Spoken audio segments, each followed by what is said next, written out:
Hello Indonesia, this is your captain speaking.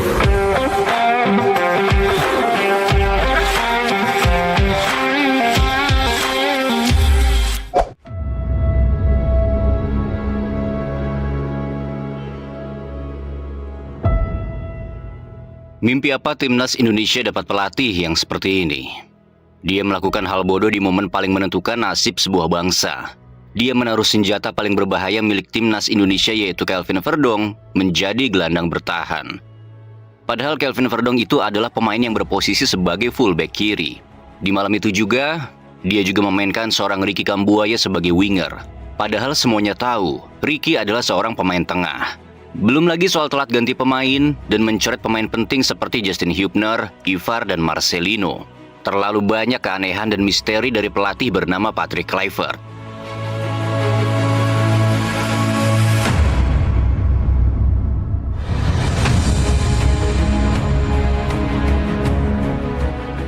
Di match melawan Arab, taktik coba-cobanya memainkan Yakob sebagai fullback kanan harus dibayar dengan 2 gol sekaligus. Maka di match melawan Irak pun, satu negara ketiban sial. Taktik coba-cobanya memainkan Verdong di posisi gelandang bertahan juga harus dibayar mahal. Karena Verdong terbiasa memenangi duel, adu sprint, dan menutup ruang crossing. Bukan menghalau bola dan serangan dari tengah, seperti yang terjadi dalam proses gol tunggal Irak malam tadi. Maka di video ini kami sudah muak dan tak mau lagi membahas soal taktik seorang Patrick Kluivert. Karena rasanya kami kehabisan kata-kata untuk membahas tentang keanehan pelatih yang satu ini. Namun di video ini kita akan menceritakan inilah kehancuran di timnas Indonesia yang diciptakan oleh seorang pelatih bernama Patrick Kluivert.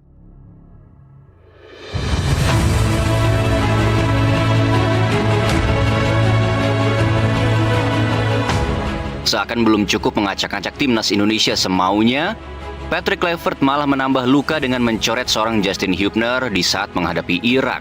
Pemain masa depan Garuda yang seharusnya menjadi fondasi perjalanan menuju kejayaan.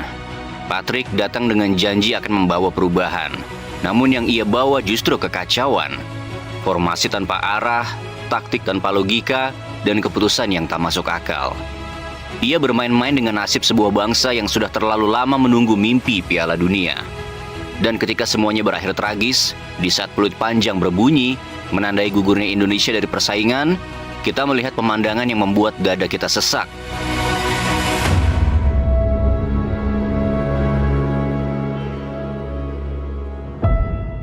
Para pemain dengan mata sembab dan langkah yang berat, berjalan ke arah tribun, menghampiri para supporter yang tak berhenti berteriak dan memberikan dukungan. Para pemain timnas menunduk, meminta maaf, berbagi kesedihan, dan menanggung beban kegagalan bersama. Namun di tengah momen itu ada sosok yang hilang, Patrick Kluivert dan seluruh tim kepelatihan. Orang-orang yang katanya tim kepelatihan terbaik justru tidak ada di sana. Tidak ada satupun dari mereka selain Alex Pastor yang berani berdiri bersama para pemain. Di postingan sosial media Patrick Kluivert sebelum melawan Irak, ia menulis, "Hari ini kita berjuang lagi untuk bangsa, bersama kita bangkit, bersama kita percaya. Selama kita percaya tidak ada yang tidak mungkin. Kita jatuh, kita bangkit, kita berjuang lagi, itulah titik semangat Garuda." Di postingannya, ia berkata optimis. Di lapangan, ia berani mengubah taktik dan line up semau hatinya.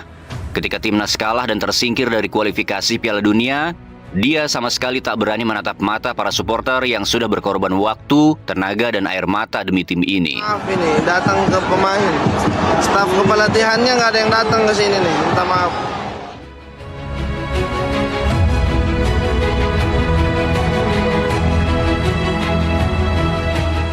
Mereka menjauh dan memilih diam, seolah ingin bersembunyi dari kekecewaan dan kemarahan para supporter. Dan di titik itulah rakyat Indonesia tahu, bukan timnas yang sebenarnya kalah malam itu, tapi kehormatan seorang pelatih yang ternyata tak cukup jantan untuk berdiri di tengah kesedihan bersama anak asuhnya. Kluivert dan para stafnya mungkin akan segera melanjutkan hidup. Mereka bisa saja mendapat pekerjaan baru, melatih tim lain, menerima gaji baru, dan kembali menjalani hari-hari mereka seperti biasa, seolah tak pernah terjadi apa-apa. Namun tidak bagi para pemain timnas Indonesia. Bagi mereka, ini adalah hidup dan mati sebuah mimpi. Bagi sebagian dari mereka, inilah kesempatan pertama dan mungkin juga yang terakhir untuk mencicipi aroma panggung Piala Dunia. Coba kalian lihat lebih dekat, perhatikan bagaimana Tom Hai menangis bagaimana Kelvin Verdong menatap kosong ke tanah sambil menahan air mata. Dua pemain yang biasanya begitu tenang dan elegan di lapangan, malam itu runtuh seperti anak kecil yang kehilangan sesuatu yang tak pernah akan kembali. I don't know which words I can use, but we give everything, but you have nothing on, we give everything, like... Tangisan mereka bukan hanya karena kekalahan. Tangisan itu lahir dari perasaan bersalah, dari mimpi yang hancur di tangan keputusan-keputusan bodoh yang bahkan tak mereka buat. Dan di sanalah bedanya. Ketika pelatih bisa pergi membawa koper, para pemain harus tinggal membawa luka.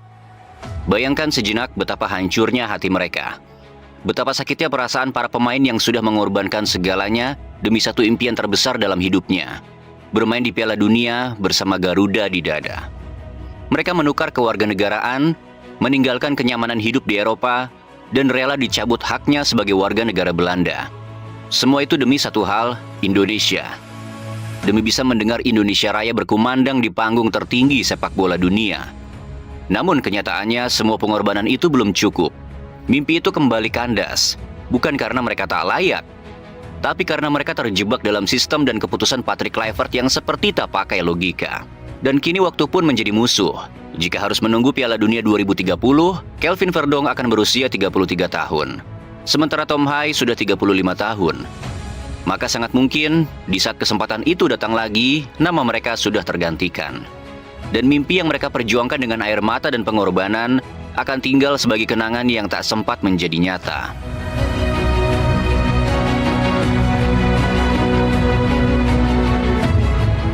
Sandy Walsh, nama yang seharusnya diukir dengan tinta emas dalam sejarah perjalanan timnas Indonesia. Dialah pionir, pembuka jalan, dan gerbang besar bagi gelombang pemain diaspora yang akhirnya memilih pulang ke tanah air untuk mengenakan lambang Garuda di dada. Sejak awal kualifikasi Piala Dunia melawan Brunei, Sandy telah menjadi bagian dari fondasi perjuangan ini. Ia bukan pemain yang datang ketika semuanya sudah mapan. Ia datang ketika mimpi itu masih mentah. Ketika timnas masih dalam era kegelapan. Ia berlari di setiap laga dan bahkan menjadi pahlawan dengan golnya ke gawang Arab Saudi di ronde ketiga. Gol yang sempat membuat kita semua kembali berani bermimpi.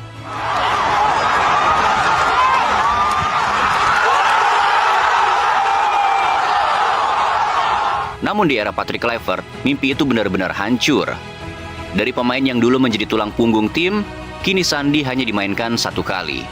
Itu pun baru dimasukkan di menit ke-85, seolah sekadar formalitas bukan penghargaan. Bukan karena Sandy menurun, bukan karena ia tak layak, tapi karena sang pelatih memaksakan sesuatu yang tak seharusnya dipaksakan. Terlalu ngotot memainkan Yakob Sayuri di posisi yang bukan tempatnya, hingga menyingkirkan pemain yang sudah memberikan segalanya untuk Garuda. Dan disitulah letak ironi terbesar. Pemain yang memulai mimpi ini justru harus menyaksikan mimpinya sendiri direnggut. Bukan oleh lawan, tapi oleh keputusan dari seorang Belanda bernama Patrick Kluivert. Mungkin yang ada di pikiran seorang Sandy adalah, inikah endingnya dari seluruh pengorbanan yang dari dulu kuberikan untuk negeri ini?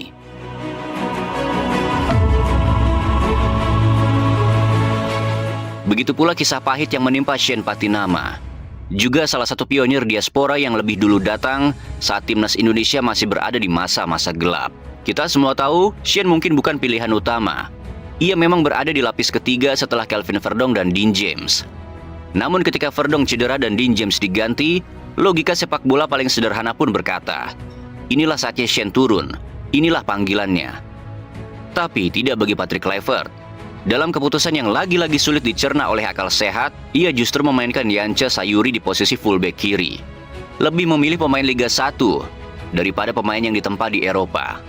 Dan disitulah semua orang hanya bisa terdiam, bertanya-tanya, apa sebenarnya yang sedang Patrick coba buktikan. Padahal Shane bukan sekadar pemain pelapis. Ia adalah bagian dari generasi yang membuka gerbang bagi para pemain diaspora lain untuk kembali ke tanah air. Ia datang ketika timnas belum sekuat sekarang. Ia datang karena cinta, bukan karena nama besar atau janji trofi.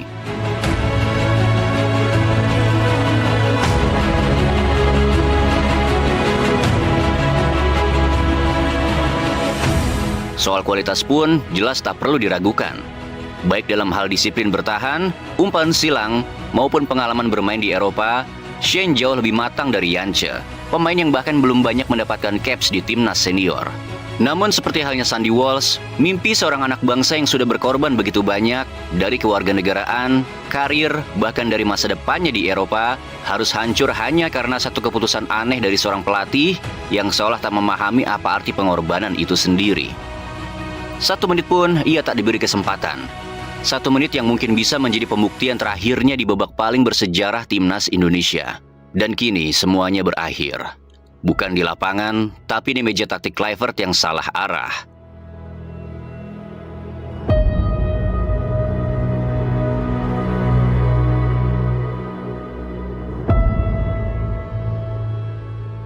Iya, mungkin inilah dilema terbesar negeri ini. Kita terlalu sering membiarkan yang rusak terus berjalan, dan justru sibuk memperbaiki hal-hal yang sebenarnya tidak rusak.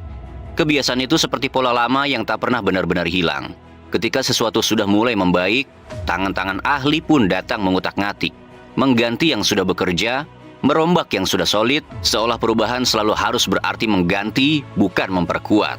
Dan akhirnya kita kembali ke titik yang sama, bukan karena kita tak punya potensi, tapi karena kita tak pernah belajar menjaga apa yang sudah baik. Maka saat timnas Indonesia tumbang dari Irak malam itu, suasana di Stadion Arab Saudi berubah menjadi lautan suara yang menggema. Bukan suara kemenangan, tapi teriakan kecewa dari hati yang patah. Dan di antara riuh itu, satu nama kembali menggema di langit. Sintayong. Sintayong! Sintayong! Sintayong! Sintayong! Sintayong! Bukan karena ia masih berdiri di pinggir lapangan, tapi karena para supporter tahu, di tangan dialah dulu timnas Indonesia pernah punya arah, punya nyawa, dan punya harapan. Teriakan itu bukan cuma nostalgia, tapi seruan keras agar Patrick Kluivert segera diakhiri masa petualangannya. Dan kursi pelatih dikembalikan kepada sosok yang telah menyalakan api kebangkitan Garuda.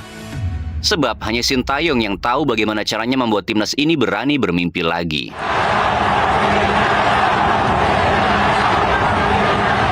Malam itu di tanah Arab, bukan hanya timnas Indonesia yang kalah, tapi juga mimpi. Mimpi yang sudah dirajut sejak ronde pertama. Sejak peluh pertama jatuh di laga melawan Brunei. Sejak ribuan orang percaya bahwa kali ini sejarah bisa diubah. Dan di tengah reruntuhan itu, ada satu nama yang berdiri di teriakan Patrick Kluivert. Sosok yang datang dengan reputasi besar, dengan janji perubahan, dengan embel-embel filosofi sepak bola menyerang yang katanya akan membawa timnas naik level. Namun yang terjadi justru sebaliknya. Tim yang dulu solid, kini tercerai-berai. Sistem yang dulu hidup, kini kaku tak bernyawa.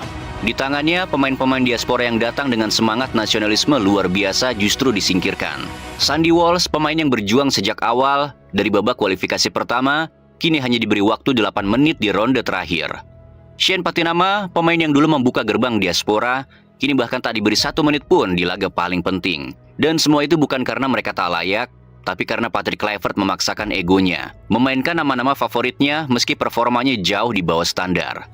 Ia datang bukan untuk membangun, tapi merusak fondasi yang sudah kokoh, yang dibangun oleh Sintayong. Ia datang bukan untuk memahami karakter bangsa ini, tapi untuk memamerkan gaya sepak bola Eropa yang bahkan tak cocok dengan DNA pemain kita.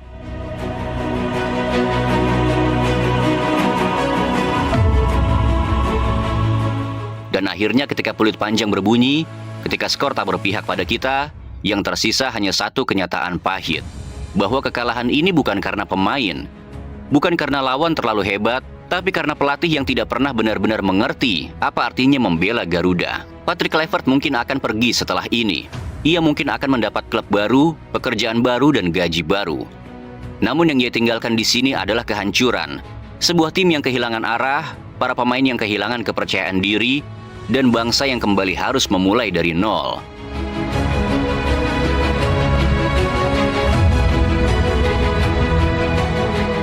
Sementara itu, Tom Hai menunduk dalam tangisannya. Kelvin Verdong menatap kosong. Dan di luar sana jutaan rakyat Indonesia memendam satu kalimat yang sama. Andai saja Kluivert tak datang. Karena faktanya malam ini bukan timnas Indonesia yang gagal, tapi Patrick Kluivert lah yang menggagalkan mimpi satu bangsa.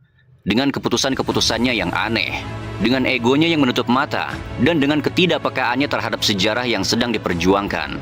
Malam itu Garuda bukan kalah karena kurang kuat. Garuda kalah karena salah pemimpin. Dan kesalahan terbesar federasi adalah mempercayakan mimpi 280 juta rakyat kepada seseorang paling aneh yang bernama Patrick Kluivert.